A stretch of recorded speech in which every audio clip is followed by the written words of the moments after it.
Cherith Brook Food Pantry is one of 3 different organizations that partner with the food bank down in Columbia. We have been around for approximately 14, 15 years, and just here really just to serve the community in whatever facet that we can. Here this year we have been averaging approximately 900 families a month. With our largest month in August, we had 1,038 families, which represented 2,830 individuals.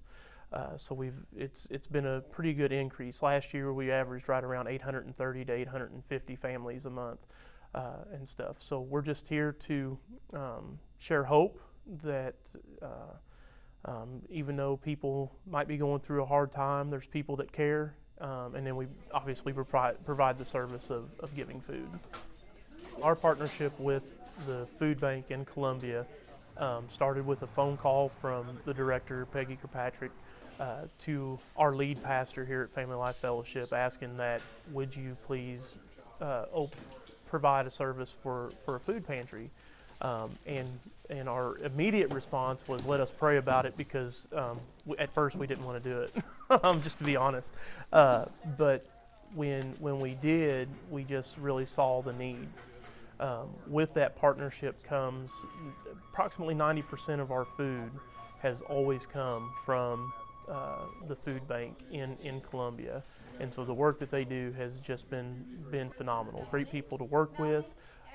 And when you meet with them, when you talk with them, you can tell that their goal and our goal is the same, that we want to provide hope for people, we want to provide food for people, and if you talk to people at the food bank, we're here to stamp out hunger. I mean, that's just part of it.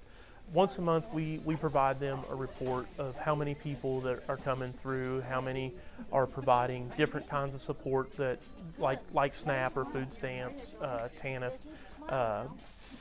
things like that. We provide a report of how many families come through, how many individuals that represents, and then twice a month for us, we're able to order food through an online service that the food bank provides, and they give us kind of a checklist or a grocery list of things that we can order, and it's usually done by the case, and we just try to go crazy with it as much as they'll allow us, to just bring in as many pounds as possible.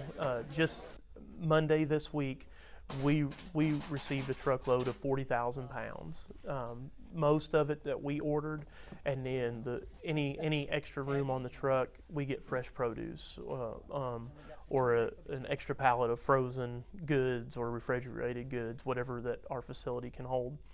And so when that stuff comes into them, they've got, it's a very professional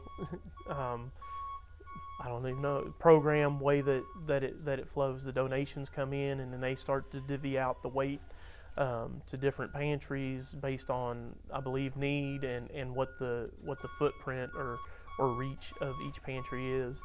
And they try to be as fair as possible, getting the right stuff to the right community where things are needed. But excellent, awesome program down there.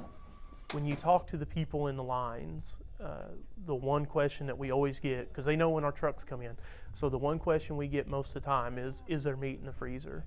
And so really just about any program that's going to try to secure protein, and protein in the way of meat.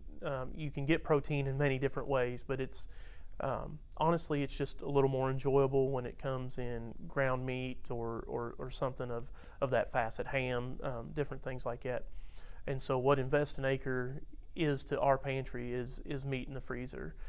Whether farmers are donating animals directly, or an acre of their land that the food bank is getting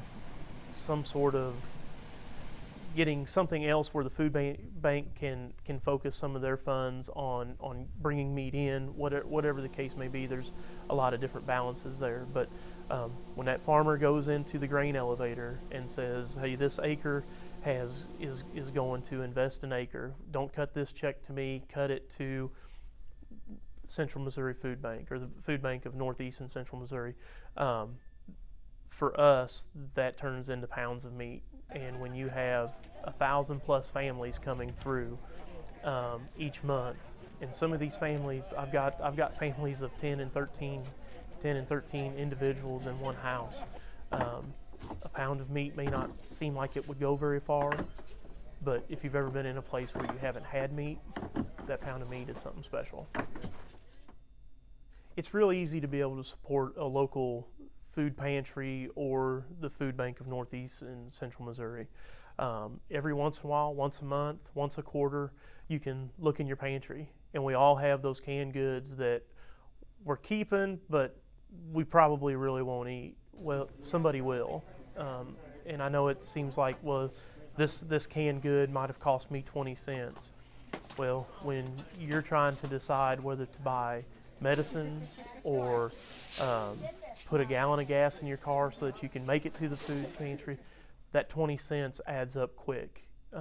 And so it's real easy to support. It doesn't take funds. I mean, it does take funds, but it doesn't necessarily take $1 from each person. It can be something as easy as going to your pantry, your personal pantry, your cupboards, once a quarter, once a year, and just cleaning out the things that you know that you're not going to use.